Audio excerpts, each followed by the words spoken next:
Ladies and gentlemen, welcome to another beautiful, very dark night in East Lake, Ohio. It is November 4th. And ladies and gentlemen, with no further ado, let's go right to LG. LG, take it away. Hey, ladies and gentlemen, welcome back to another episode of the Cleveland Sports 360 Show. I am your host. I am LG, the voice of Cleveland Sports, and we're coming off a fantastic Cleveland Browns win yesterday. Jason Campbell completed 23 of 35 passes for 262 yards and 3 touchdowns, and the Cleveland Browns accomplished something that hasn't been done since November 18th of 2007. We beat the Baltimore Ravens right here at First Energy Stadium, the place the Ratbirds come to lose their winning streaks. Here, without further ado, I think we have a phone call already. Hello, caller. Can you hear me? I can hear you. How you doing? Who is this? This is Jim V. Hey, Jim. How are you, buddy? Hey, I'm doing good. How about yourself? I'm doing fantastic, especially after this big-time Browns win yesterday. Was that something or what? I'll tell you what.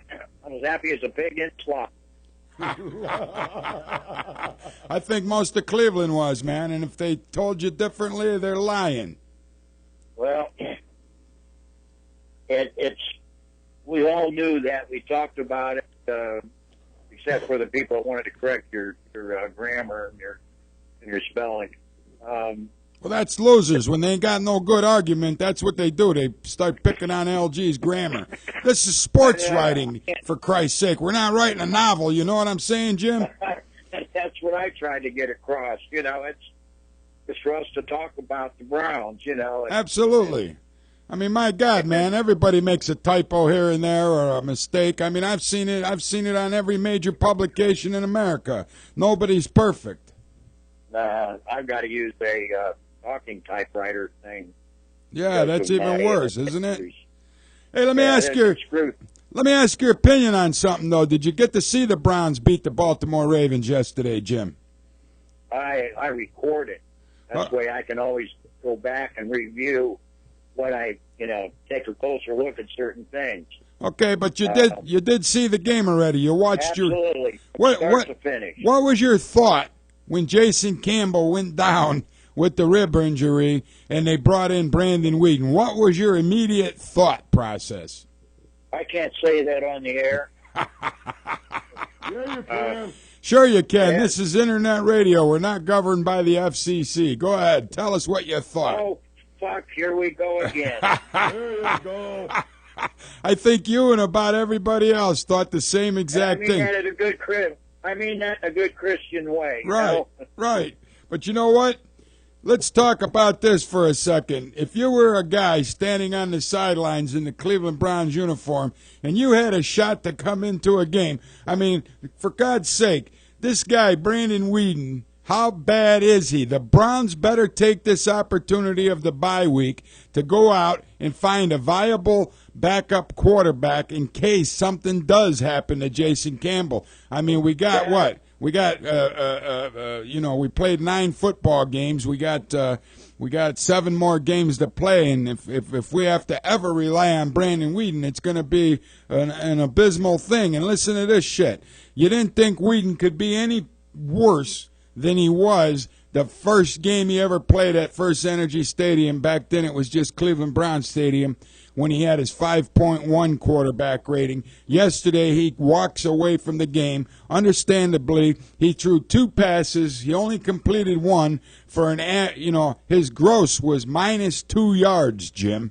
He had a -1 yard per pass average, and he came away with a 1.4 quarterback rating. I mean, God, can you believe how bad this guy really is?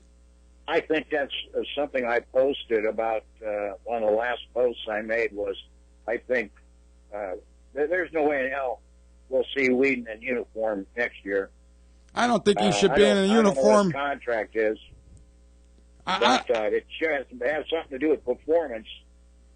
I just can't believe that it took them that long to get his ass out of there.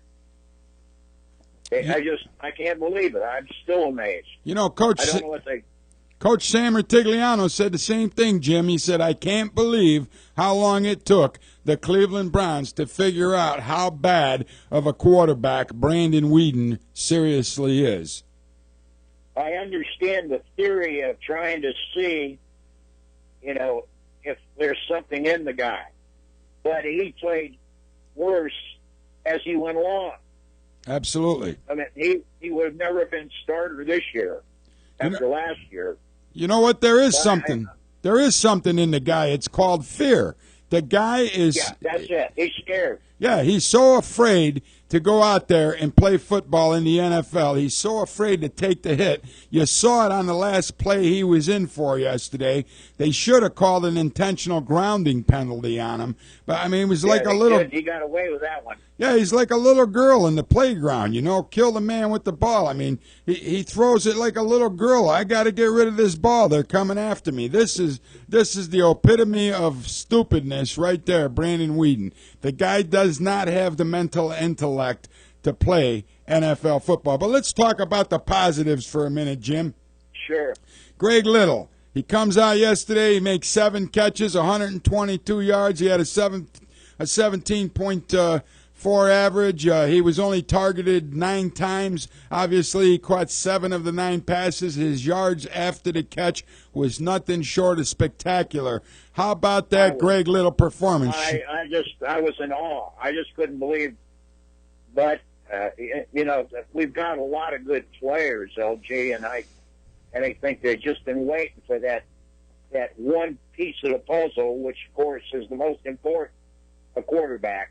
Absolutely, and not only the quarterback, but now we have a seasoned veteran quarterback here. And a lot of people are saying, well, this is only going to be for this year. That's baloney, because they signed Jason Campbell to a 2-year deal. He's got an incentive-based contract. If he plays the remainder of this season, he makes another $600,000.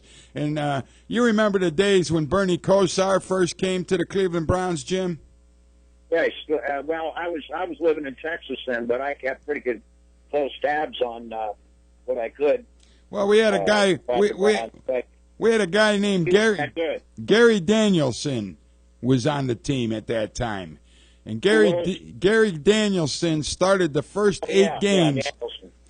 He started the first 8 games of that inaugural season for Bernie Kosar, and Kosar had a seasoned veteran by the name of Gary Danielson, who I believe was 35 years old at that time, teaching Bernie Kosar the little nuances of NFL football. And I tell you right now, Jim, even if we took a quarterback next year in the draft, having a guy like Jason Campbell to teach this kid the ropes is invaluable to Cleveland Browns football. Absolutely. What's your thought on that, Jim? When I saw that Brett Favre was saying he could come back and play, I thought, if nothing else, spend the money and bring the guy in. Let him be a teacher. Yeah, and he'd make a hell of a third-string backup. Yeah, that's the thing. If he remembers what day of the week it is, because he's coming clean on telling everybody how his memory has been affected with the concussions he suffered and everything else playing football.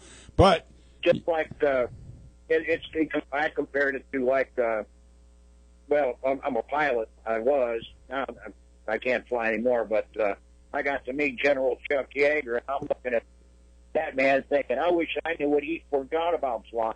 Right. One of the greatest test pilots of all time. Yeah, couldn't be an astronaut because he didn't go to college. Right. Unbelievable. But I got to tell you, Jim, I'm very impressed with what we saw in the Cleveland Browns. And as you know, we are 2-1 in the AFC North Division. We still have quite a bit of football left. 2 games versus the Pittsburgh Steelers and another game versus the Cincinnati Bengals, who we already beat once. What's your thought on this Cleveland Browns team being serious contenders for the AFC North this year, Jim? You know what? I don't know if it's wishful thinking, LG, but I've got a gut feeling if we stay healthy.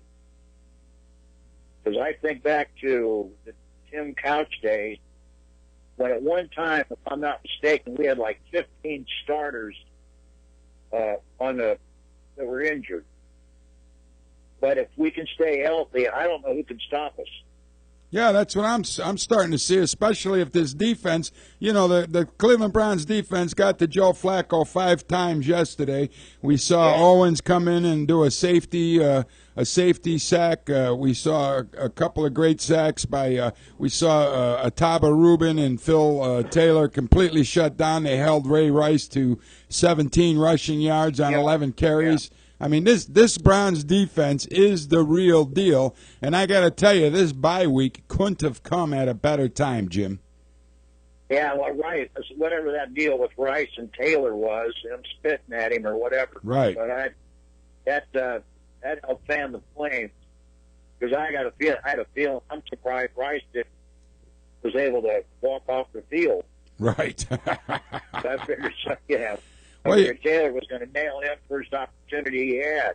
Well, you saw him get him right in the backfield for a 3 or 4 yard loss, and I got to tell you, Phil Taylor was playing. He was really playing some great football yesterday, and that's the thing, Jim. The Cleveland Browns defense. If we can continue to make offensive drives the way a veteran quarterback like Jason Campbell can do it, and we can keep this defense off the field and let them guys catch their wind, I think we got something here, man. Yeah, and what a performance by my mind went blank. Who's the guy last week who lost the game for us? Devon Bess. Yes, yeah. Yeah, Devon Bess had a big time day. 3 of the biggest catches of the game. Did. 2 touchdowns in the 4th down reception. That guy was invaluable yesterday.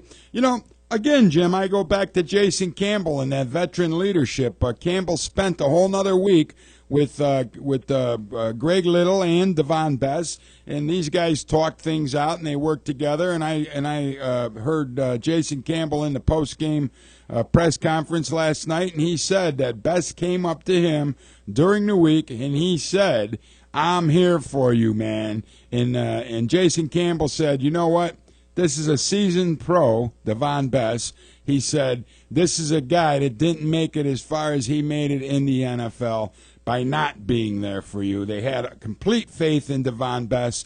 They showed it yesterday. He was invaluable on the 4th and goal, caught the touchdown pass there.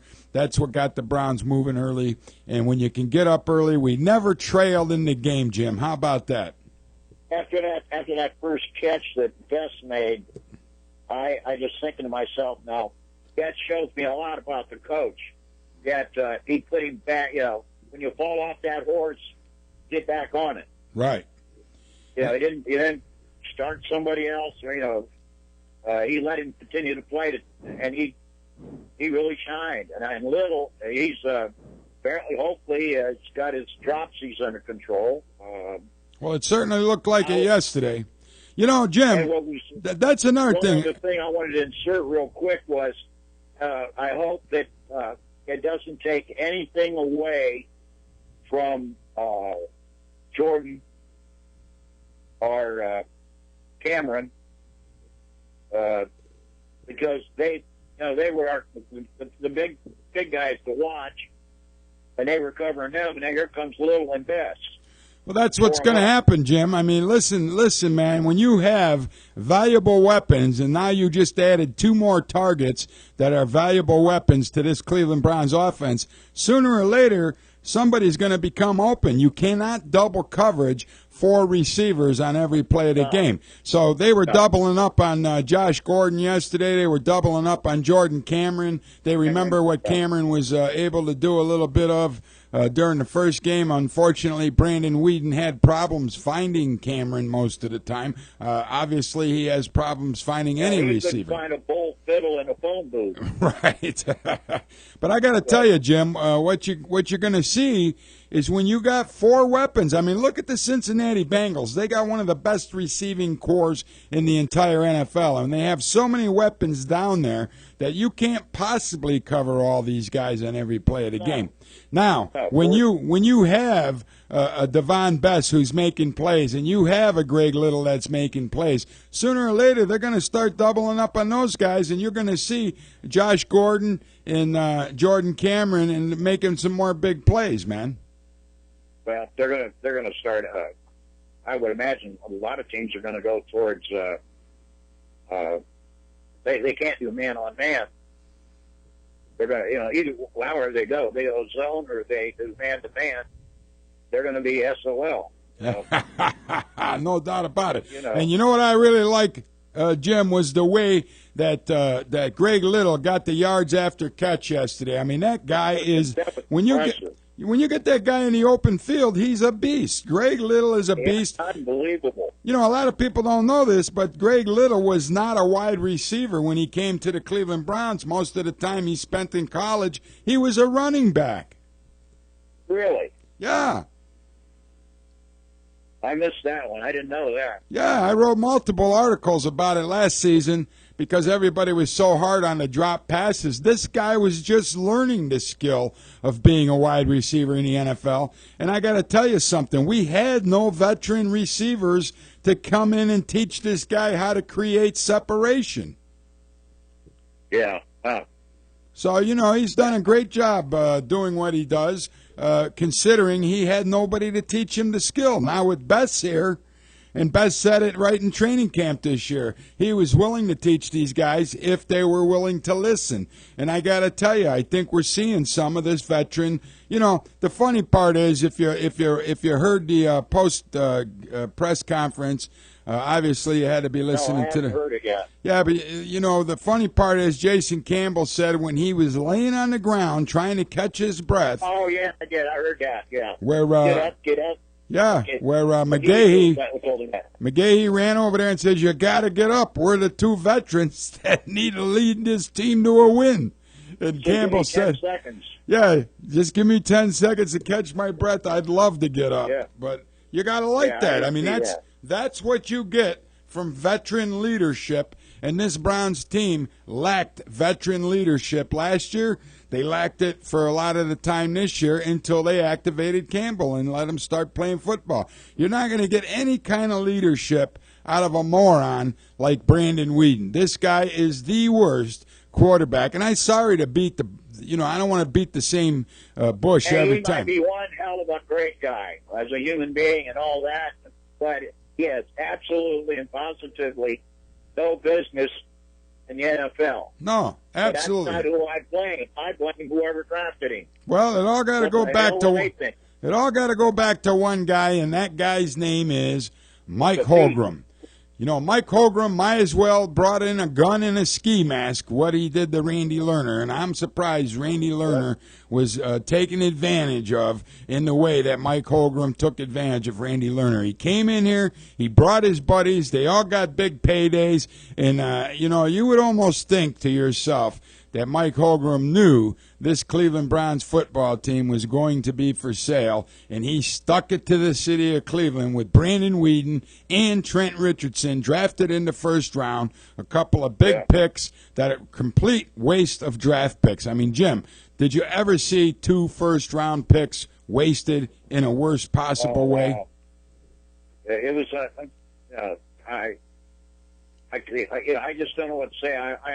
I was so encouraged when Holcomb came, and then as I watched things went along, I went, "Oh my God!"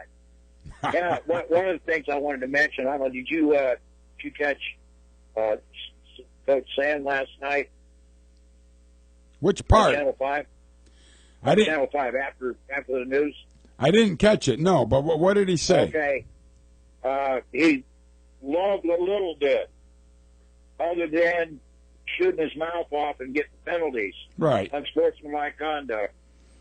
Well, somebody's got to work on him there because that could cost him a game. Absolutely, and I said that too in my article today about Greg Little. But I got to tell you, Jim, one thing you got to remember is go back and watch your recording of this Browns play when Greg Little is laying on the ground and the Baltimore Raven guy was choking him. He was literally choking him on the ground. I saw that. It's unfortunate. It's the last guy that gets seen is the guy that gets the penalty.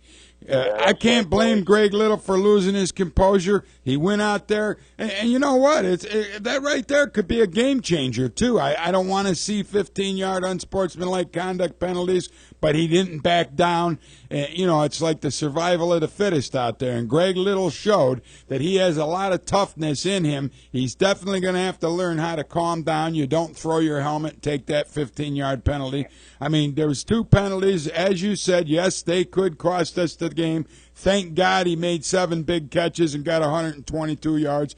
This definitely, barring the 2 penalties, was Greg Little's finest performance as a Cleveland Browns wide receiver to date, as far as I'm concerned. I was always for getting rid of Little, but after yesterday, but you never know.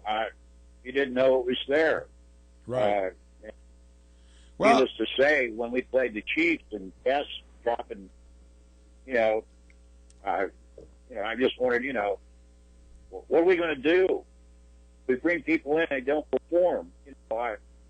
Well, obviously, that was Devon Best's worst performance in his entire NFL career. It just happened to come against a team we could have beat, Jim. I really tell you right now, he definitely lost that game for us in Kansas City. Yeah, there's no question about it.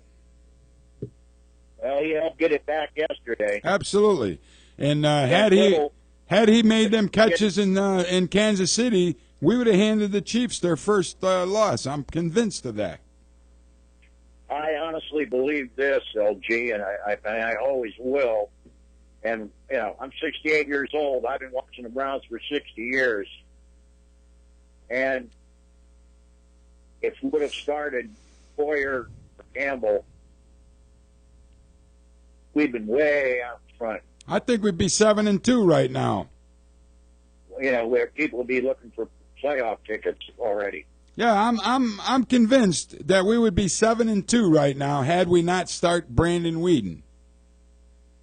I don't see Skeen. What's his name? Skeen, the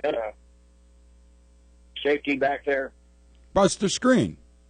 Yeah, I wasn't sure about him, but then he seems to be coming along pretty good. He's playing a fantastic. That guy, I'll tell you what, if you look at the 2 performances side by side this season between Buster Screen and Joe Hayden, Buster Screen is definitely performing at a Joe Hayden level. Now, I don't know if that's because Joe Hayden's rubbing off on him. Joe Hayden got burnt for a couple of penalties in the no one's going to be perfect. No, absolutely not. But half the time you got to wonder if these referees, I don't want to cry over referees. I don't want to use referees. But I got to tell you, half the time you got to wonder if these refs are against the Cleveland Browns, Jim. I'll make this statement. I was a big Houston Rockets fan. I lived in Houston for 18 years. And I would go to the games, and I used to think they're playing, there's more than 5 guys on the floor against the Rockets. Because I saw, they weren't calling the whole thing. And of course, about the way they that one photograph in the in basketball that was actually taking a payoff. I don't know, you recall that? Yeah, I heard something about that. Yeah, he was actually, fixing the games. He actually went to jail, too, didn't he? I believe he did. I never did. Not really. I don't remember what the outcome was. I'm pretty sure he was sentenced to some prison time. Yeah, he needs to be. Right. It really needs to be. So let me ask you a question. What do you feel about Coach Judd? Well, my honest opinion is I really am starting to love this guy. I love the risks that he's taken. We've went for it 19 times on 4th down. A couple of times it was very questionable. But what Judd says is he has a lot of confidence in the guys playing for him, and he thinks that these guys are capable of making plays. Now, when you show that kind of confidence in your players, those players don't want to let you down, and they start believing that they can do it. My biggest concern with Jasinski and Norv Turner, I questioned their integrity when they first picked Brandon Weeden to be the starter. But I turned it around once Jasinski made a determination that Brandon Weeden is not the guy. Because when they told me that this is the guy we're going to have to watch for the 2013 season, I thought to myself, these guys must not know football. That's what I started thinking. I thought. That's exactly what I thought. I posted it. If my fiance can see it, and she loves football, they go well, man, But if she can see it, that Whedon's bad. She just knows the basics of football. Right. She don't know the mechanics of it. And something's wrong with the coaching staff. Well, if you heard Chazinski's press conference last week after Campbell did very well in Kansas City, he did say that they knew very little about Brandon Whedon, and that's why they tried him. They said he looked pretty well in practice, and of course this guy probably practices like a champion because there's nobody in your face. You don't even get any contact in practice anymore.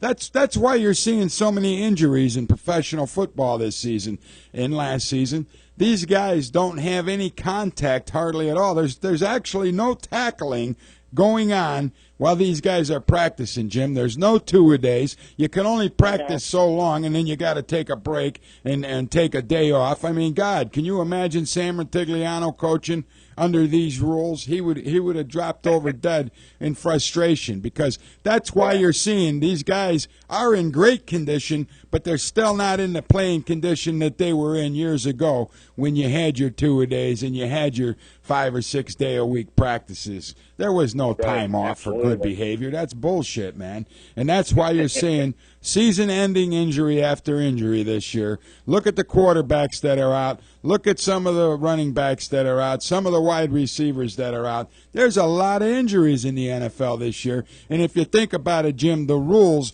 have been changed to protect the players a little bit more. But yet, that's what's starting to amaze me. It's starting to concern me. I mean, it looks like we're headed towards flag football. Exactly. That's the pussification factor. I don't know. If you recall or heard about him, or Turkey Joe Jones, right? Jerry Bradshaw. Absolutely, I remember that. I remember that. I thought professional wrestling. Well, listen, Jim. Anything else you want to add? Because we're going to have to cut you short. We're going to take a break, and then I got a guest calling in from Nashville at the 7:30 mark, man. So anything else you want to add? No, that's it. Just keep up the good work, and I'll stay in touch with you on the post and get you on Monday nights when I can. Thanks a lot, Jim. Appreciate the phone call, and go Browns, man. I think we're gonna go down in Cincinnati and come back with another victory. There you have it, folks. You bet. All right. You bet.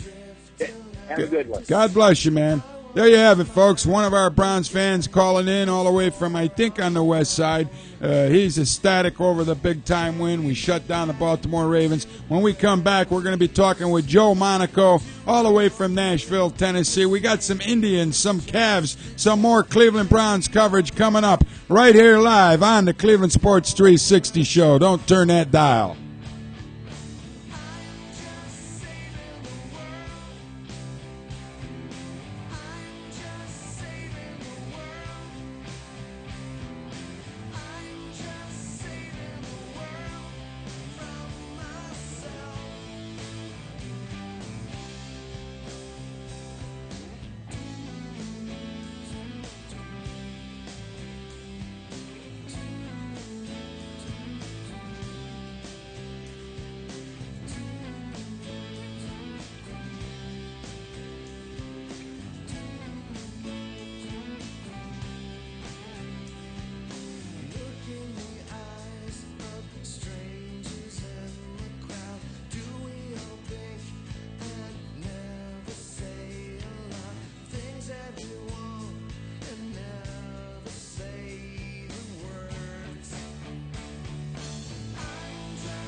Ladies and gentlemen, welcome back to Cleveland Sports 360 with your host, LG. LG, take it away, brother. Hey, welcome back to the Cleveland Sports 360 show. We're coming off a gigantic win yesterday at First Energy Stadium. The Cleveland Browns did something they haven't done since November 18th, 2007, when they last defeated the Baltimore Ratbirds. Joining us live all the way from Nashville, Tennessee via the satellite phone hookup, it's none other than Joe Monaco. Joe, can you hear us, buddy? Hey, what's going on, LG? How you doing, buddy? I'm doing fantastic, man, especially after this big-time Browns win yesterday, huh?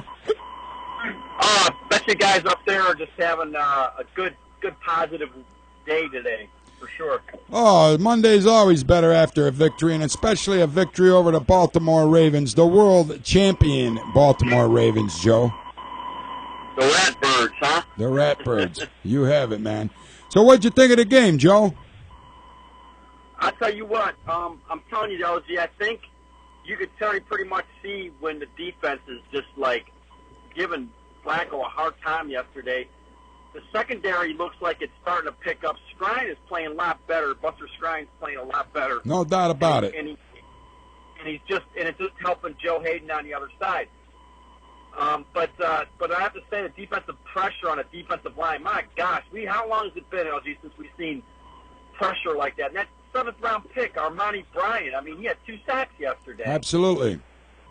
That just goes to show you you don't always have to be a number 1 draft pick to or taken in the 1st or 2nd round to be a star in the NFL. How many times have we seen that? And the Cleveland Browns missed the boat multiple times.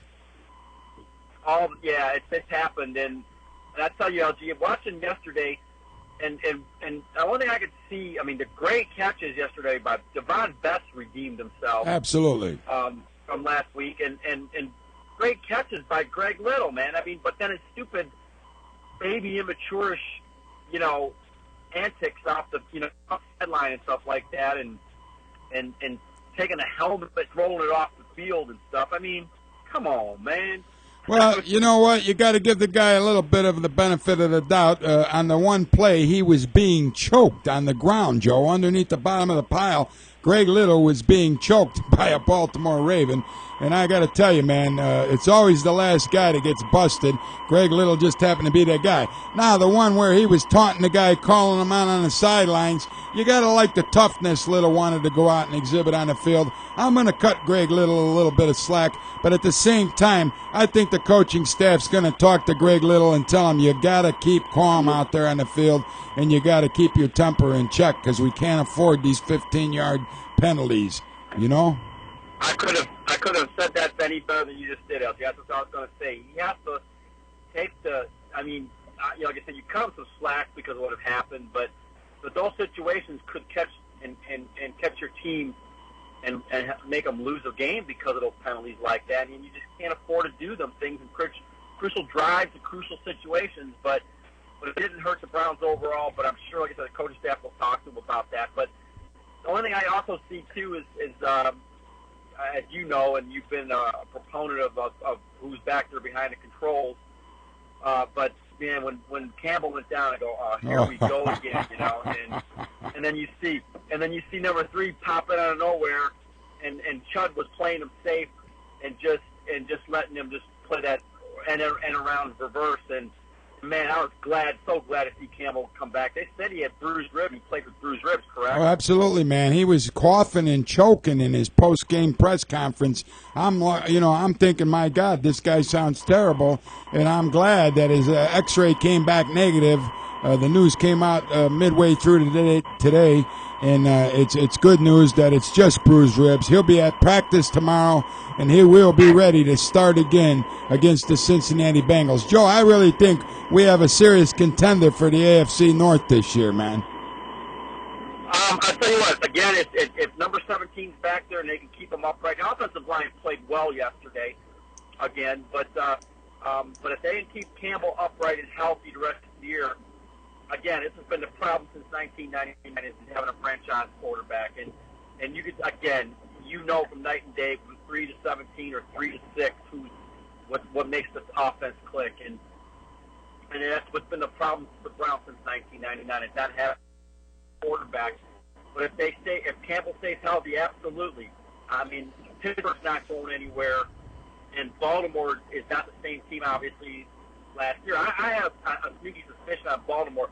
I mean, they have the competitive edge on them because they're defending their championship, but they just don't. I mean, you lose 7 guys on defense in the offseason, you're not going to make that up in 1 year. There's no way. No, absolutely. And I gotta tell you another side of the coin is, as you just mentioned, the Pittsburgh Steelers. They're done. You might as well stick a fork in them, Joe. I mean, these guys, they got their butts handed to them by the New England Patriots. 55 points they let up. That aging Pittsburgh defense is not going to be able to stop the Cleveland Browns, man. What the heck is that? Joe, cut that off, Leaf. That's it. We lost Joe. All these live satellite hookups, you never know what's going to happen, man. Hopefully he'll call back and we'll get a little bit better of a connection than we had. It's all the way from Nashville, Tennessee, our man Joe Monaco. That was all on his end. It's nothing to do with StreamingSportsTalk.com. We have nothing but the best digital equipment in-house here, and we don't screw around with crap like that. But I'll tell you right now, it was exciting to see this Cleveland Browns football team. Now, we got the Cavaliers going. Obviously, they dropped 2 in a row on the road. They're playing again tonight at home. Hopefully, they can turn things around. So far this season, the Cavaliers have the worst performing offense in the NBA. This is something that the coach Mike Brown has been brought in to show these guys how to play defense, but he's got to remember you got to get the offense going too. Otherwise, it's going to be another long, dreadful season for the Cleveland Cavaliers. Kyrie Irving is only playing 34%. Joe Monaco, are you back with us, buddy? Yeah, I lost the LG, but go ahead, man. Yeah, I was just bringing up the Cleveland Cavaliers and how we have the worst ranked offense so far in the NBA. I know we're only 3 games into the season. They're back at home tonight, Joe. But what's your take on this? Kyrie Irving only shooting 34%. The Cavs offense is completely the worst in the NBA right now. What's your thought process here, Joe? It seems to me, LG, I've not been able to watch the games down here yet, but from listening to the radio, a couple games, from what I'm hearing from the announcers there, I think the problem is that they're defending Uncle Drew just too close right now. I mean, they're just watching him. Teams are watching him, and I think Mike Brown's got to get creative with Deion Waiters and play Jarrett Jack more.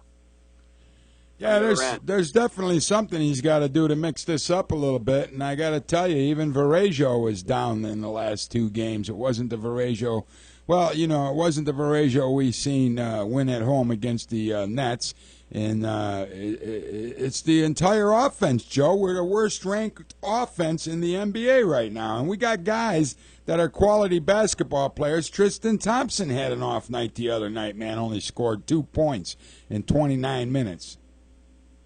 Yeah, that's going to happen at the NBA, but I think Mike Brown's good enough, and he'll get the team playing and get in the pocket through. Well, another thing is Andrew Bynum. I mean, we've only seen limited minutes on Bynum. I'm not sure what his complete story is, but I think when he comes back and he can play more minutes, he's going to be an added benefit to this Cavaliers team because he's that big body in the middle, Joe. I think what the Cavs are doing right now offensively, Joe, is they're taking too many outside shots, man. There's nobody really driving it in the lane and taking it to the hole. There's no penetration. Maybe that's the next thing that Mike Brown's got to do is attack more and let Deion Waiters and Kyrie start driving to the hoop because they have the talent to do that. And I just believe that maybe they're not penetrating as much right now. Yeah, you got to cut down on throwing up the bricks and drive it into the paint get the foul if you have to. I mean, we saw it the other night in Indiana. The Indiana Pacers had twice the amount of fouls as the Cleveland Cavaliers. The foul line shooting, the foul shots add up in the game. And if you're not driving it in the paint and you're not creating that contact, you're not going to get the foul. And that's what the Cavaliers have to do, man. They got to get some penetration. They got to drive it into the paint, and they got to take those fouls. You got to do whatever you got to do to win these basketball games. A lot of people go, well, LG, it's only 3 games into the season. But I got to tell you, we can't let this get so far out of hand that we can't dig ourselves out of a hole either. Do you agree, Joe? I agree. I think it's important to have a good start off. Like you see Philadelphia's 3-0 right now, but I don't think overall. I think start falling back because that's not. I don't think they're that good. I believe it's important to get off to a first good start. Yeah, I agree 100%. Now let's talk a little bit about the Cleveland Indians, Joe. Obviously, we threw $8 million at Ubaldo Jimenez that walked away from that last week. Today, we put $14.1 million on the table. Jimenez has until next Monday to either accept the offer or decline it. What's your thought on Ubaldo Jimenez being in a Cleveland Indians uniform at the start of the 2014 season? Is it going to happen, Joe? I'm starting to get weary now because if we don't hear anything this week, I believe that he's going to turn it down. I don't think it's all him. I think it's the agents, and agents have really ruined the game of baseball on the business side. But it's just I believe that if he doesn't answer by the weekend, then I think he's gone. You don't think we can't compete with some of the offers that'll come his way on Monday, huh? No, I think the Yankees are always looking for pitching. Boston's looking for pitching, and they're all in Detroit. But if I don't want to see him go to Detroit, but I believe that the teams with the big salary spending things that they can use, I believe that Ubaldo's looking at that to see what is the best offer out there. I'll tell you this, LG, but I don't think Ubaldo's worth $14 million in a 1 year or even or a 2 year, $28 million. I just don't see any paying him that kind of money.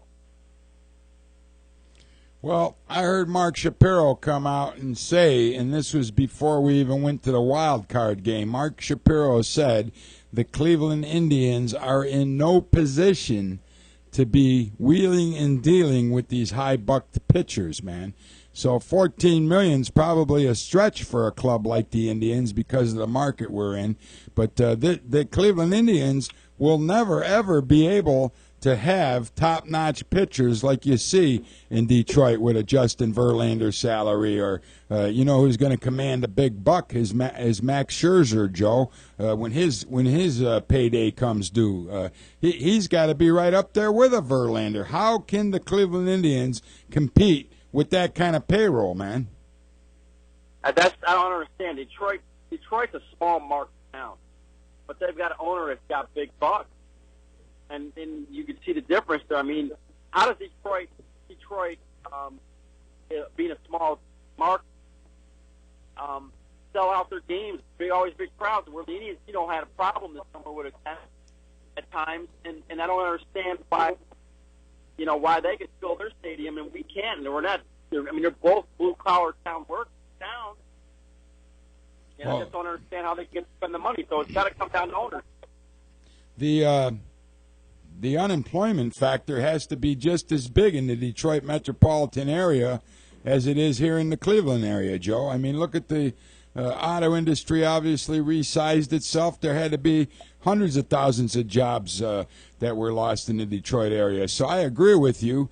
But the thing is, those people are, you put a consistent winner on the table, and you saw it here with the wild card game, Joe. The tickets were sold out in a matter of hours. The place was jam-packed. I think that the Cleveland Indians fans thought that this team was going to dump again. We finished out of the American League Central by 1 game, Joe. If we would have beat Detroit a couple more times, we could have took the American League Central this year, man. I agree, LG. I hope the Indians ownership doesn't go backward and start and play conservative now, and stop, thinking that they can retool within, because they're going to need some power hitters, and there's no power hitters that I'm aware of that out of AAA level come in and play and help the Indians in the line. Right. They have to go outside. And we just saved some money by getting rid of CP. What did we save there, Joe? $7 million? Yeah, about $7 million. And how does that work with Myers? That he never played. I mean, he played the first month of the season, and he was out the rest of the year. He had a $7.5 million, $8 million contract, and Mark Reynolds too. Well, there's no guaranteed money in baseball, if I'm correct. I don't believe that there's guaranteed money, Joe. Yeah, there's not, and that's why I'm saying if he's money, Indians ownership should be taking that money and trying to get a power hit. I believe Danny Salazar is going to be a starter next year. Oh, there's no doubt about it. And I believe Cody Allen's going to is going to be a good contender to be the bullpen stopper next year. Yeah, I don't want to Pistano, because I believe Pistano just does not. He has a problem in the eighth, and he's nervous all the time coming in. I don't think he can handle the closer role. And we don't know what health Vinny Pistano is going to be in. We know he had some arm problems this year. We sent him down to AAA. Now, I had Mickey Callaway on the show a couple of weeks ago, and he was looking forward to this Tribe's pitching staff. He did an incredible amount of work turning Ubaldo Jimenez around, and that's what kind of disappoints me, Joe. All of a sudden, it's blatantly all about the money. There's absolutely no loyalty on Jimenez's side, and can you say you can really blame the guy, Joe? I mean, after all, if the Indians didn't want Ubaldo anymore, they're certainly not going to give him any loyalty. So it's a two-way street. I mean, Jimenez came to the Indians. He struggled after his big-time 2010 season with the Colorado Rockies when he went to the All-Star game. He struggled in 2011. He struggled last year. This is the first legitimate good pitching year Ubaldo's had in the last three. Mickey Callaway was instrumental in turning this guy around. And you just got to wonder, Joe, is Ubaldo Jimenez going to make the mistake in taking a high offer, go to a different team, somebody messes with him mechanically, and he doesn't perform at the level we just seen him perform in 2013? That could very well happen, Joe. I agree. And I just believe I was thinking about that today, too. I was thinking, all the work that Mickey Callaway's done and playing for a manager like Tito's, capability, and why would you want to leave that? I know you're a free agency, but, you got to see what the money's doing and what your team you're going to be contending with. No, there's no guarantee that you're going to be a first-place team or championship team, but why not? Why start all over again and just because of the money and then just not be able to be on a last-place team? I don't understand why some of these. They listen to these agents, these players do, but it just, they got to have a say so too. And I believe. Well, let's face it. May want to start. Let's face it, Joe. The more money the agent gets, the more money he takes out of the player's salary. Right. So who are these agents really looking out for today, Joe? Are they legitimately concerned about their client's best interest, or are they legitimately concerned about padding their bank account, man? They're only worried about what their pocket, filling their pocket up. That's a free meal ticket. Well, that's what it boils down to, and you got to wonder about if it is definitely for the, because like you said, the Indians showed that they can be a contender. Now, if we lose Jimenez, Joe, I don't see how we could replace him. Well, there's a I don't know how this rumor. I know there's a lot of stuff floating right now, but there was something. Somebody said they heard something. I don't know if you heard this.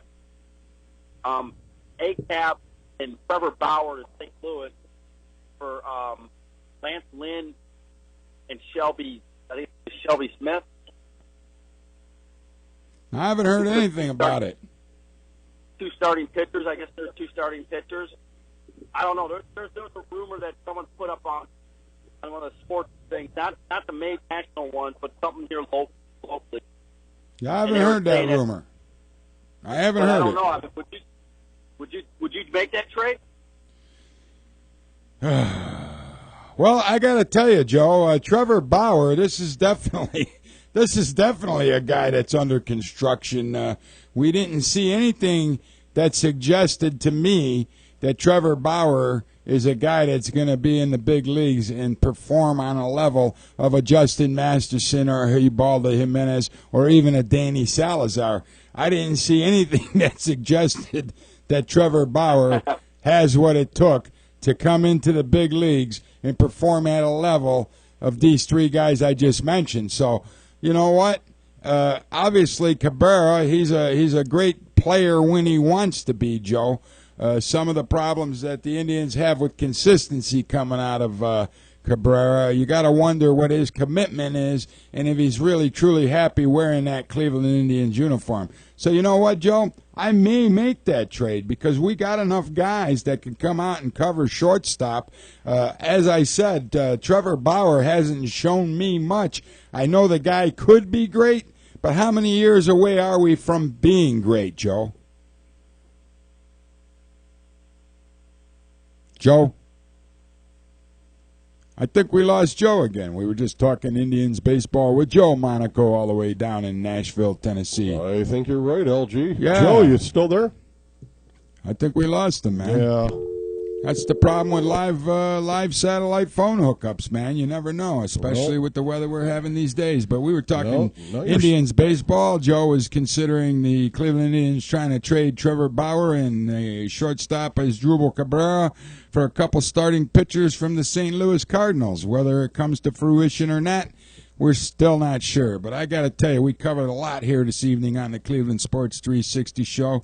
We talked about the Cleveland Indians. We talked about the winning Cleveland Browns with Jason Campbell as their quarterback. And I'll tell you right now, visit the ClevelandSports360.com site. Read our articles. Leave your own comments. We're always interested in hearing what the fans have to say. Hey, if you're looking for a place to watch, excuse me. If you're looking for a place to watch Browns games and you want to come out and enjoy the fun, join us every Sunday throughout the season at the Hairy Buffalo in North Olmsted, Ohio. The Hairy Buffalo has a fantastic place to watch the games. They got an indoor bar, obviously, and they got a beautiful patio outdoor, fully covered, fully heated. It's a fantastic place. I can't even tell you the amount of large screens, TVs they got. J-Rock, Jerry Myers from the Sports Fix, and LG there. Every Sunday we bring you the pregame, the halftime show, and the postgame report on the sportsfix.net live every Sunday throughout the Browns season at the Hairy Buffalo in North Olmsted. Consider coming out. J-Rock's always pulling tickets out of the hat. You get a door prize. How about that if your number is drawn? He gives away great items, books, mugs, Ohio State gear, Ohio State calendars. Let's talk about the Ohio State Buckeyes and Urban Meyer, folks. This guy is 21-0 as the Buckeyes head coach. He's been unstoppable, yet we're still ranked number 4 in the BCS Bowl poll. I don't think it's fair. I think it stinks. I think we're going to need a little help if we're going to contend for a national championship. I would love to see Urban Meyer and the Ohio State Buckeyes face off against Nick Saban in Alabama. It would be one hell of a football game. And I got to tell you, the way that this Buckeyes team is capable of performing, who knows which way it would go. The defense would probably have to buckle down a little bit facing the Alabama team. We got to stop the run. We were able to pretty much shut down Purdue, but that doesn't tell me that much because Purdue is now 1-7 on the season. They kind of sucked. We pretty much put that game away in the first quarter, scoring 28 unanswered points. We beat them 56-0.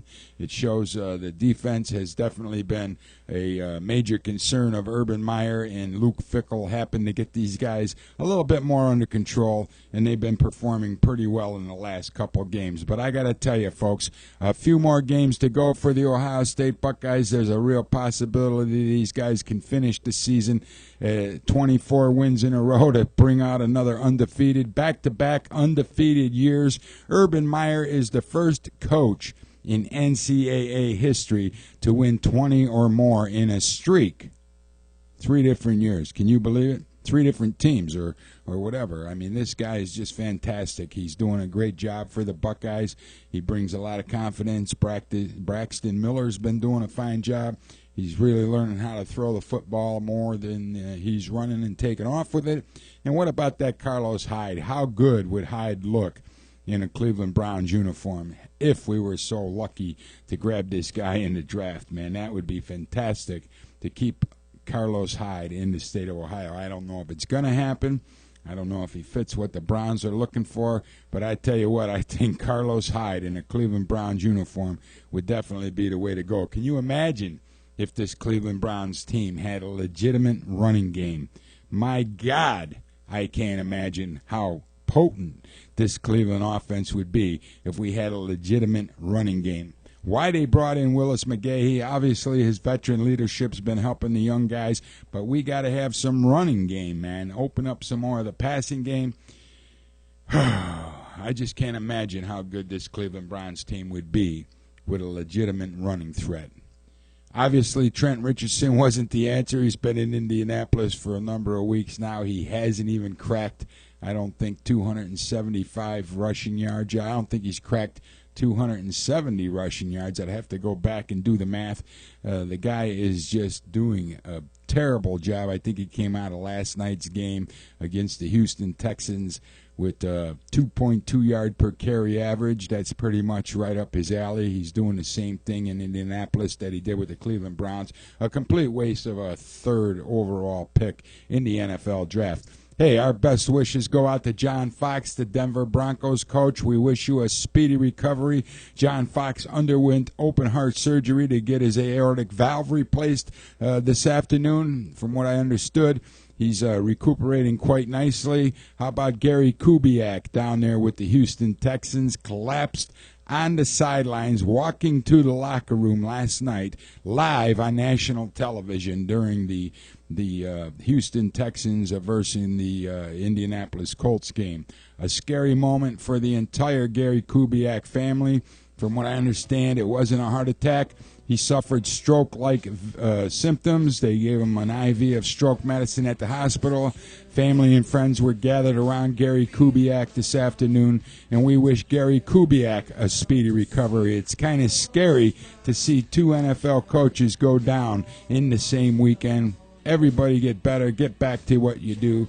John Fox is going to be out for 4 to 6 weeks, in case you didn't hear it. The interim coach for the Denver Broncos will be Jack Del Rio, who was an NFL head coach down there in Florida for a number of years. Thanks for joining us tonight. Go Browns. I can't wait to see what you're going to do to them. Who dey?